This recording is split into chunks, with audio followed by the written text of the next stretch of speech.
प्रश्न है, राजस्थान में अग्नि नृत्य का संबंध किस संप्रदाय से है? तो ये जसनाती संप्रदाय से संबंध है अग्नि नृत्य का संबंध। अगला प्रश्न है, निम्न में से एक जिला डांग का क्षेत्र का भाग नहीं है। तो अलवर जिला है जो कि डांग क्षेत्र का भाग नहीं है।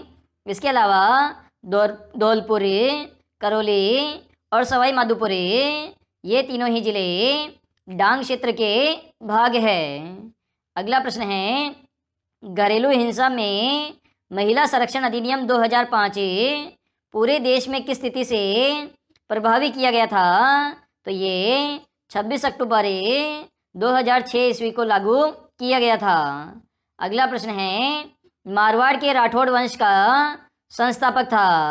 तो राव सिंह था मारवाड़ में राठौड़ वंश का संस्थापक है। अगला प्रश्न है, राजस्थान राज्य महिला आयोग का गठन कब किया गया था? तो सन 1999 ईस्वी में महिला आयोग का गठन किया गया था। अगला प्रश्न है, बीजक की पहाड़ी, भीम जी की डूंगरी, महादेव जी की डूंगरी राजस्थान के किस जिले में स्थित है? तो ये आपके जयपुर जिले में स्थित है।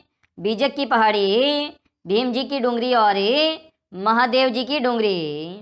अगला प्रश्न है, किस स्थान की खुदाई में शुंग एवं कुषाणकालीन सभ्यता के अवशेष मिले हैं? तो ये जोधपुरा से मिले हैं शुंग और कुषाणकालीन सभ्यता के अवशेष। अगला प्रश्न है, कालीबंगा का शाब्दिक अर्थ क्या है? तो काली चूड़ियाँ हैं कालीबंगा का शाब्दिक अर्थ। अगला प्रश्न है, आयताकार बुर्जिया किस उत्खनन स्थल से प्राप्त हुई है? तो ये बालाथल स्थल से प्राप्त हुई है आयताकार बुर्जिया। प्रश्न है, बैराट राजस्थान के किस जिले में स्थित है? तो ये जयपुर जिले में स्थित है बैराट सभ्यता। अगला प्रश्न है, आदि वराह की उपाधि किस राजपूत शासक ने धारण की थी? तो ये मिहिर भोज ने धारण की थी आदि वराह की उपाधि। है वह चीनी यात्री जिसने भीनमाल की यात्रा की थी, कौन था? तो ये हेनसांग था जिसने भीनमाल की यात्रा की थी। अगला प्रश्न है, निम्न में से मंडोर के प्रतिहार कौन माने जाते हैं? तो ये ब्राह्मण माने जाते हैं मंडोर के प्रतिहार।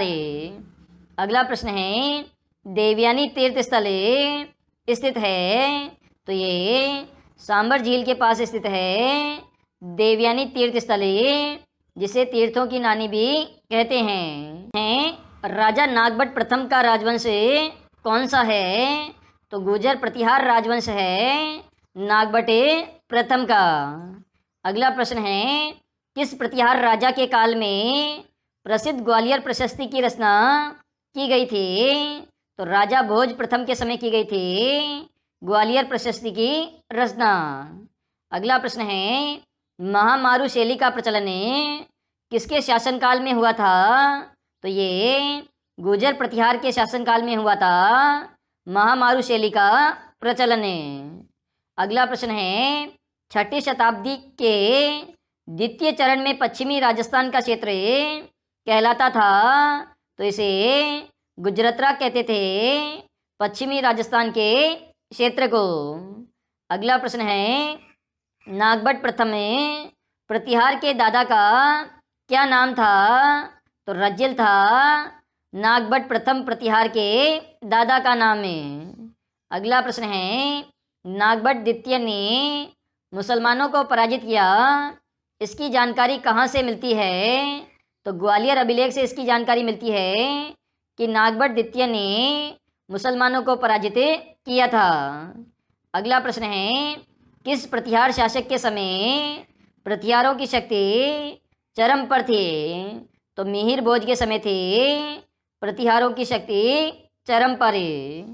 अगला प्रश्न है, नैनसीरी ख्यात किस भाषा में लिखी गई है? तो ये राजस्थानी भाषा में लिखी गई है नैनसीरी ख्यात। अगला प्रश्न है, हम्मी रासो किस भाषा का ग्रंथ है? तो ये पिंगल भाषा का ग्रंथ है हम्मी रासो। अगला प्रश्न है, अभिलेख जो कि प्राचीन राजस्थान में भागवत संप्रदाय के प्रभाव की पुष्टि करता है। तो ये गोसुंडी अभिलेख है जो कि भागवत संप्रदाय के प्रभाव की पुष्टि करता है। अगला प्रश्न है, उप सरपंच का निर्वाचन किसके द्वारा होता है? तो निर्वाचित सरपंच और पंचों के द्वारा होता है उप सरपंच का निर्वाचन। अगला प्रश्न है, रसिक रत्नावली के लेखक है? तो ये नरहरिदास है जो कि रसिक रत्नावली के लेखक है। अगला प्रश्न है, 31,000 रुपया राजस्थान की कौन सी टकसाल में बनता था? तो ये कुचामन टकसाल में बनता था 31,000 रुपया। अगला प्रश्न है, किसानों से वसूल की जाने वाली विभिन्न लाग बागों का उल्लेख किससे प्राप्त होता है? तो ये चिकली तामपत्र जो कि 1483 ईस्वी में लिखा गया था, इससे किसानों की लाग बाग का उल्लेख प्राप्त होता है। अगला प्रश्न है, डॉक्टर एल.पी. टेसीटोरी संबंधित है? तो ये चारण साहित्य से संबंधित है एल.पी. टेसीटोरी। अगला प्रश्न है, ढींगला भिंडरिया क्या है? तो ये सभी मेवाड़ में प्रचलित तांबे के सिक्के हैं, ढींगला और भिंडरिया। अगला प्रश्न है, मालवगढ़ सिक्के मिले हैं? तो ये नलियासर से मिले हैं मालवगढ़ सिक्के। अगला प्रश्न है, मुडियारी ख्यात का विषय है? तो मारवाड़ के राठौड़ राजा है मुडियार की ख्यात का विषय। अगला प्रश्न है, राजस्थान प्राच्य विद्या प्रतिष्ठान स्थित है? तो ये आपके जोधपुर में स्थित है राजस्थान प्राच्य विद्या प्रतिष्ठान। अगला प्रश्न है, भारतीय प्राचीन लिपि माला के लेखक का नाम है? तो गौरीशंकर हीराचंद ओझा है माला लिपि के लेखक का नाम है। अगला प्रश्न है, निम्न में से कौन सा युग में सुमिलित नहीं है? तो झाड़शाही सिक्के जयपुर रियासत में प्रचलित थे, बिल्कुल सही है। विशोपक सिक्के चाहमान वंश में प्रचलित थे, बिल्कुल सही है। दब्बूशाही सिक्के मेवाड़ राज्य में प्रचलित थे, बिल्कुल सही है। विजयशाही सिक्के बीकानेर रियासत में प्रचलित थे, यह ऑप्शन आपका गलत है।